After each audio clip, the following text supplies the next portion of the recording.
pasta dough. Easy to make. 1 egg for every 100 grams of flour. 1 egg is about 55 to 60 grams. 100 grams of flour. So it's 60% hydration if you think about it like that. For every gram of flour, there's 0.6 gram of liquid. 100 grams flour, 60 grams of liquid. In this case, the liquid is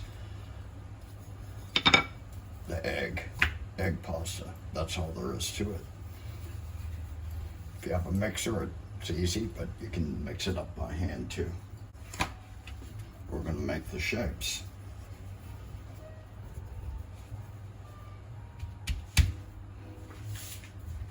Once again, I'm going to cut this into a more workable size. Now, ideally you want squares, but at the same time, by the time it's rolled up, it doesn't really matter. So just going to kind of square it off a little bit.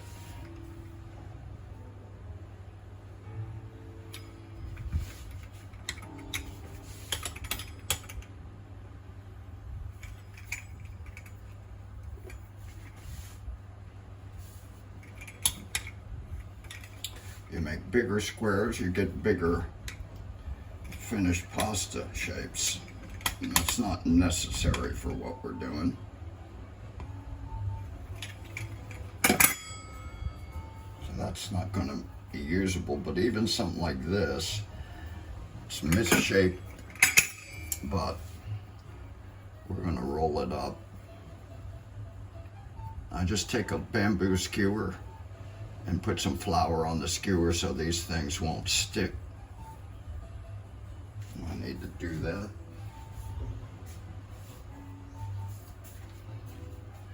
And then finish it on this a little grooved wooden paddle used for making gnocchi or putting grooves in other pastas such as Garganelle. So I'm going to roll it once in that direction. So you've got spirals. I roll it to the side instead of straight. And then once in this direction, so it creates kind of a crosshatch pattern. Finished pastas go on that tray behind me.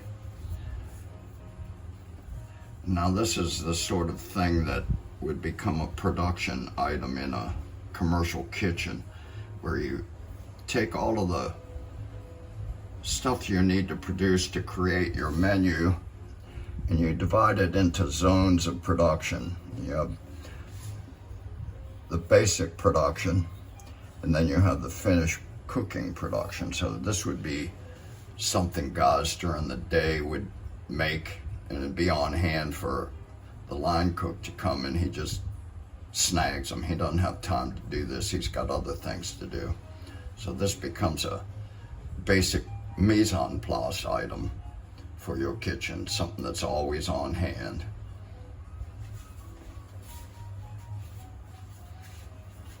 Because it takes time. Anything that takes time and focus to produce generally goes into the production kitchen, which may be the same as the regular kitchen depending on the facility. But if it's a bigger house, hotel, you might have a separate kitchen to do your production in, if you're lucky, or smart, I should say. I've worked at some places that refuse to want to understand the need for that, and yet they want it to be 5-star. Well, it boils down to extra work for you trying to make it happen. And I've worked in kitchens where it was perfectly designed, usually ones that I designed. You get tired of working in half-assed joints that architects that have never spent a day working in a kitchen have drawn up. It's surprising how many stupid things well-trained people will dream up when they're applying their knowledge to a field that requires also specific hands-on understanding of the actual production that goes on and how it happens. Kitchens are complicated.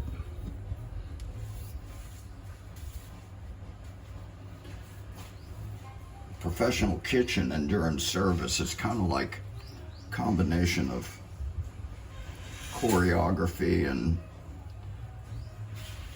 symphonic orchestral production.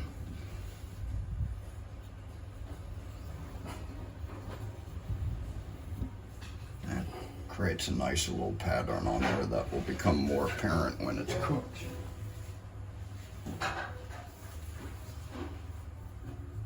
Now for a restaurant kitchen, they might actually pay some other house to do production like this because it's time consuming. I'm only making enough for 4 people and it's time consuming for that. A restaurant might need to have 20 or more orders of this every day. That takes time. Now I just seal the end so it doesn't unravel like that. Use my thumb. If the pasta's getting dry, you can dip your finger in a little dab of water and put it on that.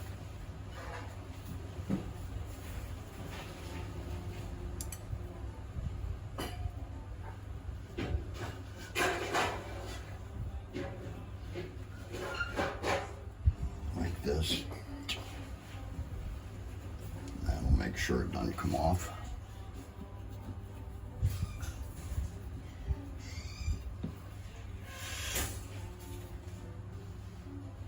Keep in mind, a place that's serving pasta might have 4 different shaped pastas or filled pastas on the menu. It takes an awful lot of time to do all of that. That's just part of your menu.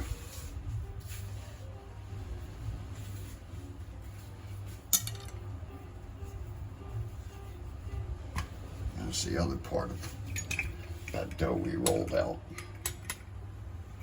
Now these scraps can be used for something else. I don't throw those away.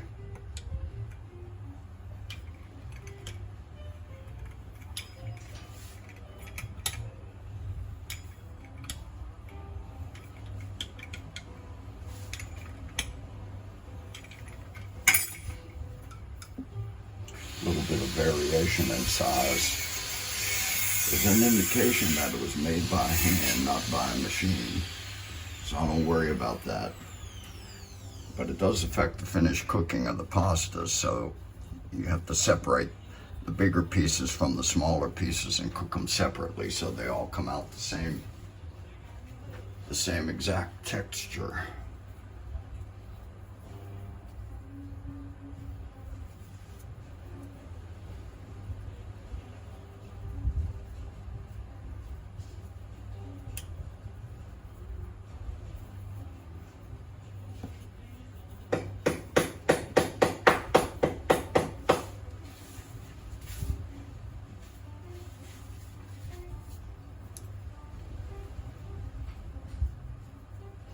Now, since this is going to be one item in a menu I'm going to create for tomorrow, it's not going to be like a main course size. Pasta's traditionally not a main course, it's a first course. But the way I'm going to serve it tomorrow night is as if it's more of a main course. So the portion size will be larger than traditional, but there's still going to be other things to eat, so in the interest of not overeating,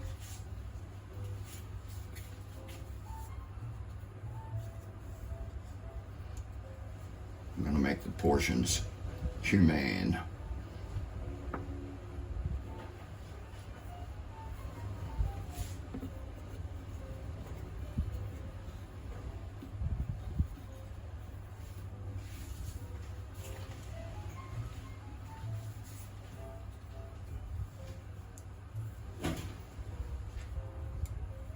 You get good at this, you can crank them out, but still you can see it's time consuming. It's handwork.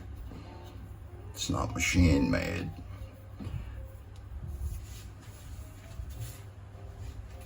That's why I say, why would I buy a cutting device that cuts only string pasta?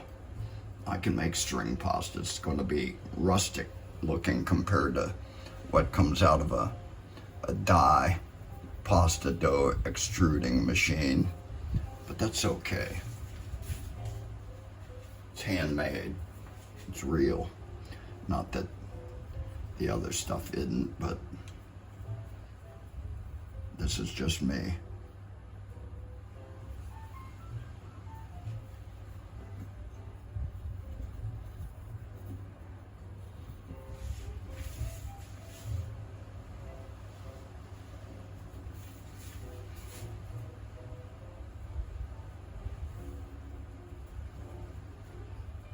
Now you can put whatever you want on this. I have a lot of options in my house. I have some truffle paste. This would taste great with truffle and very little else. Maybe some diced tomatoes or shallots or something like that. But I also have some bacon I cured. Cut that up. Would be good with a little bit of cheese. Or you could just do something really simple.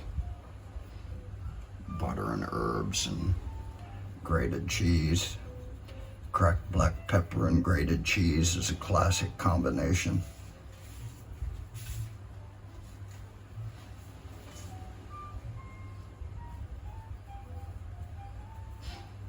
Seafood.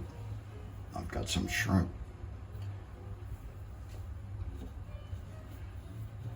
Lobster would be awesome. But around here we get a lot of shellfish, clams and mussels, and some types of little lobsterettes that you don't see in Europe or America, you see here. A lot of fish. So I don't know, I'm just making pasta right now. I'm not thinking how I'm going to cook it. I just use whatever's in the refrigerator most of the time.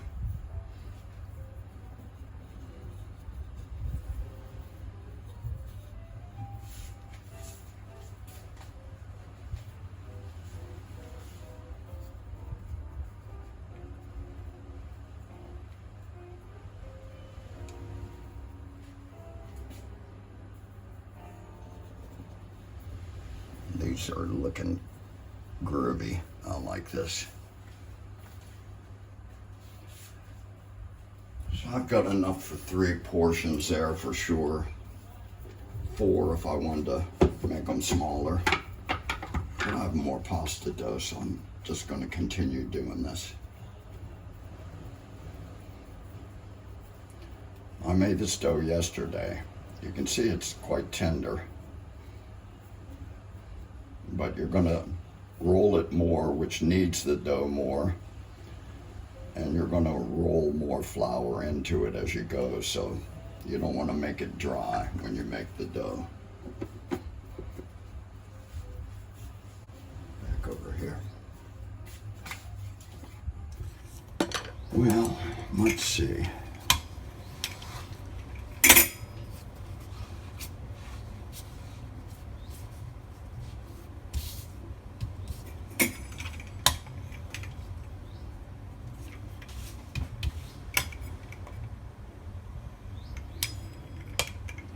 These are going to be a little bit smaller.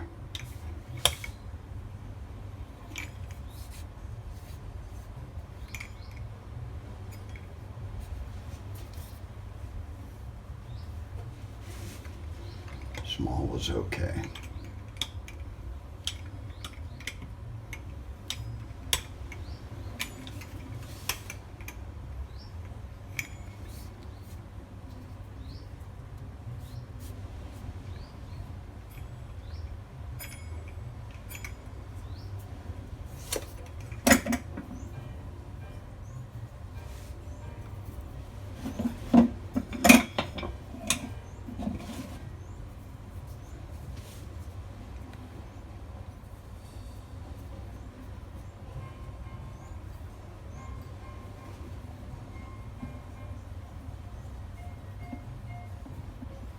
those grooves in there.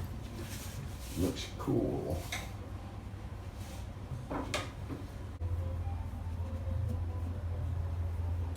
When you're working alone, you have a lot of time to think about things.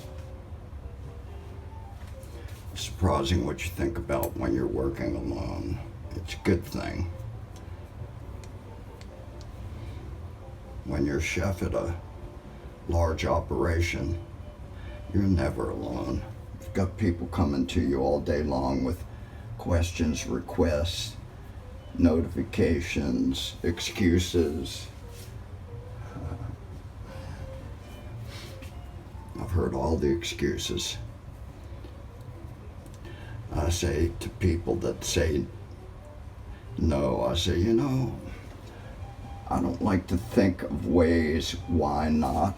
I like to think of ways how to. There's all kinds of reasons why not, but it's the how do we do it to make it better that's interesting to me.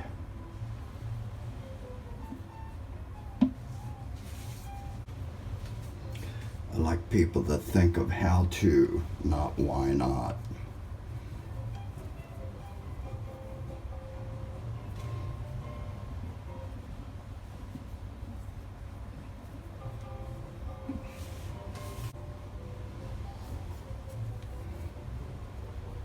This is my day off. I've got a long list of projects here that I've fallen behind on with all the bicycle related things I've been doing. And for about the past 10 days I've been catching up on the rest of my life.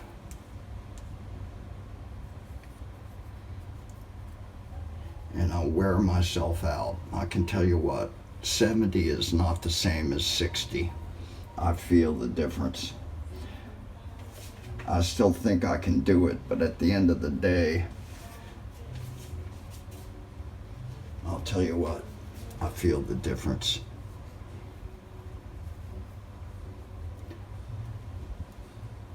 '60 is not the same as 50. 70 is definitely not the same as 60. That's why I ride my bike a lot. I want to be able to say 80 is not the same as 70 and still be doing it. You can easily give up on that. It's easy to find reasons why you can't go for a ride. But the same thing as with everything else. I don't want to think of reasons why not to ride. There's plenty of those, and it's easy to succumb to laziness. Lazy habits are the hardest to break. Bad habits are easiest to get and hardest to get rid of. It's amazing how that works.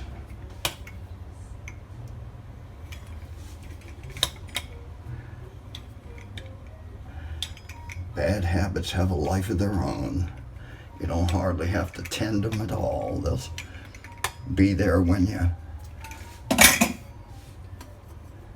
least expect it. They'll be there still. Good habits, they need constant nurturing to maintain the good habit.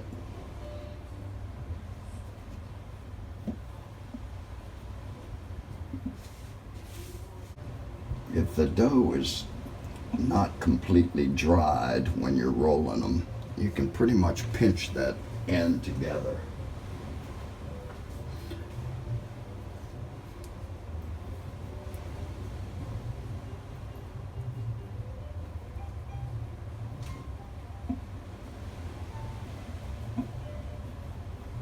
That's cool looking.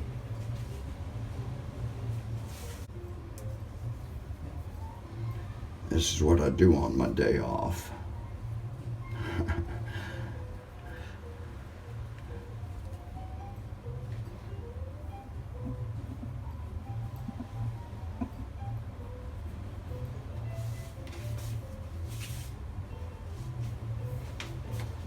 People say, why do you do that? Why don't you just relax? Well, I do relax. This is one way I do it. This is not hard. This is just tedious, boring, maybe. For a lot of people, boring. For me, I don't get bored. I get focused.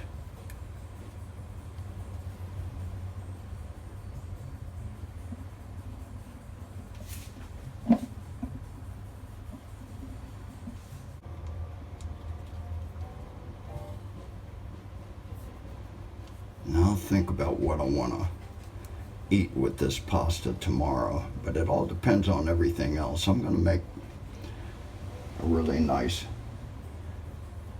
rustic dessert, like an almond flan with plums. I made 2 different types of ice cream. I'm going to make soft rolls and eat them with little sausages. Like in America we would eat a hot dog on a roll. I'm going to make little sausages, little soft rolls.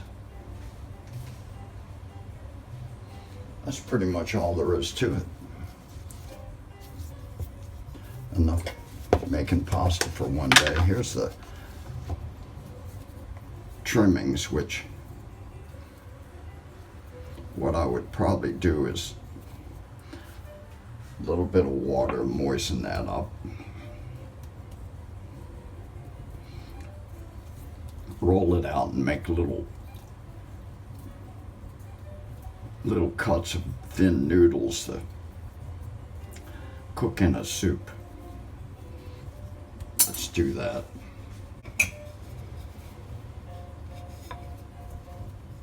So they don't have to look beautiful, but it's just a way of using them up.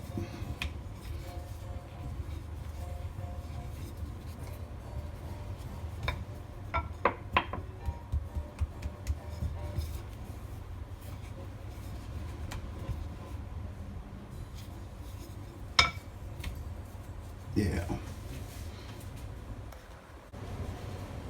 That makes perfectly fine pasta sheet.